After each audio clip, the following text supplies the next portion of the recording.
ఇటీవల భారీ వర్షాలు కురిసినా వరప్రదాయనిగా నిలిచే శ్రీరామ్ సాగర్ ప్రాజెక్టులో మాత్రం ఇంకా 40 టీఎంసీలు మాత్రమే చేరాయి. ఈ కొద్దిపాటి నీటిని పొదుపు చేస్తేనే వచ్చే యాసంగి పంటలు సాగవుతాయని ఆయకట్టు కర్షకులు ప్రభుత్వాన్ని కోరుతున్నారు.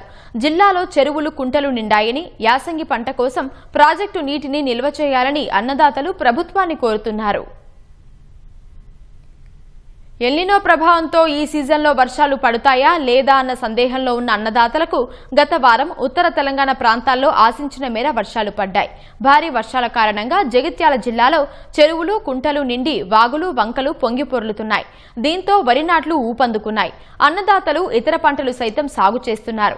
భారీ వర్షం కురిసినప్పటికీ శ్రీరామ్ సాగర్ ప్రాజెక్టులో మాత్రం 80.5 టీఎంసీలకు కేవలం 40 టీఎంసీల నీరు మాత్రమే చేరింది. మరో 40 టీఎంసీలు నిండితే 2 పంటలకు నీరందించే అవకాశం ఉంది. ఈ నేపథ్యంలో ప్రభుత్వం సైతం ప్రాజెక్టులోకి చేరిన నీటిని 2027 జూలై వరకు తాగునీటి అవసరాలకు నిల్వ చేయాలని, ప్రాజెక్టులోకి తగినంత నీరు చేరిన తర్వాతనే ఆయకట్టుకు వదిలే అంశాన్ని పరిశీలిస్తామని హైదరాబాద్లో జరిగిన సమీకృత నీటి ప్రణాళిక నిర్వహణ కమిటీ సమావేశంలో నిర్ణయించారు. అయితే ఈ నిర్ణయాన్ని జగిత్యాల జిల్లా రైతులు సైతం స్వాగతిస్తున్నట్లు చెబుతున్నారు. శ్రీరామ్ సాగర్ ప్రాజెక్టు నిజామాబాద్ జిల్లాలో ఉన్న ఆయకట్టు ఉమ్మడి కరీంనగర్ జిల్లాలకు నీరందుతుంది. ఉమ్మడి కరీంనగర్ జిల్లాలో ఈ వానాకాలం సీజన్లో 14,34,000 ఎకరాల్లో అన్ని రకాల పంటలు సాగవుతాయని అంచనాకు రాగా, ఇటీవలి వర్షాలను ప్రస్తుతం అన్ని ప్రాంతాల్లోనూ జోరుగా వరి నాట్లు వేస్తున్నారు. ప్రస్తుతం ఎల్లంపల్లి ప్రాజెక్టు నుంచి ఎత్తిపోస్తున్న నీటిని మధ్య మానేరు, దిగువ మానేరులోకి తరలిస్తున్నారు. రివర్స్ పంపింగ్ ద్వారా వరద కాలువలోకి రాంపూర్, రాజేశ్వరరావుపేట పంపుల ద్వారా నీటిని ఎత్తిపోస్తున్నారు. కొన్ని వారాల పాటు ఎల్లంపల్లిలోకి వరద నీరు స్థిరంగా వస్తే మధ్య మానేరు, ఎల్ఎండి ప్రాజెక్టులను నింపడంతో కొందరు రైతులు ఈ వానాకాలం పంటలకు నీటిని విడుదలను ఆశిస్తుండగా, మెజారిటీ రైతులు ప్రాజెక్టుల్లో నీటిని నిల్వ చేసి యాసంగికి పూర్తి స్థాయిలో నీరందించాలని ఉమ్మడి జిల్లా కోరుతున్నారు.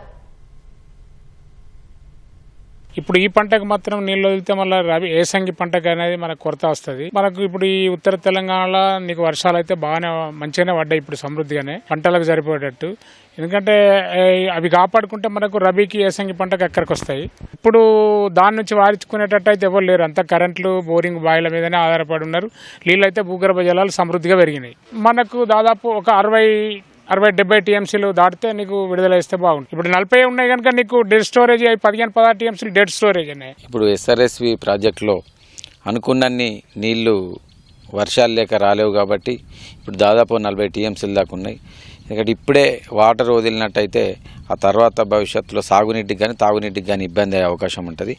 ఇంకా ఎక్కువ టీఎంసీలు వచ్చి 60-70 టీఎంసీలు వచ్చిన తర్వాత ఆయకట్టుకు ఇచ్చి కొంత చెర్లు నింపినట్టయితే అప్పటికి ఉపయోగపడతాయి. ఇప్పుడు ఏంటంటే మొన్న మధ్యన పడ్డ వర్షాలకు ఆయకట్టు కింద ఉన్న చెర్లు ఆల్మోస్ట్ అన్నీ నిండినాయి. కాబట్టి ఇప్పుడు పెద్దగా అవసరం ఉండదని చెప్పి మేము భావిస్తున్నాం. ఎల్నినో ప్రభావంతో ఇప్పటిదాకా వర్షాలు కురవలే. ఏదో భగవంతుని దయ వల్ల రీసెంట్గా మొన్న కురిసిన వర్షాలతో కొన్ని చెర్లు కూడా నిండినాయి. గ్రౌండ్ వాటర్ కూడా కొంత పెరిగింది. ఈ పంట అయిన తర్వాత ఎడితేనే బాగుంటుంది. డిసెంబర్లో ఎడితే అనుకూలంగా ఉంటుంది. కొంచెం అప్పటికి కాలువలు ఇదంతా డ్రై అయిపోతుంది, అనుకూలంగా ఉంటుంది. రెండవ పంటకు కూడా మంచిగా అనుకూలంగా ఉంటుంది.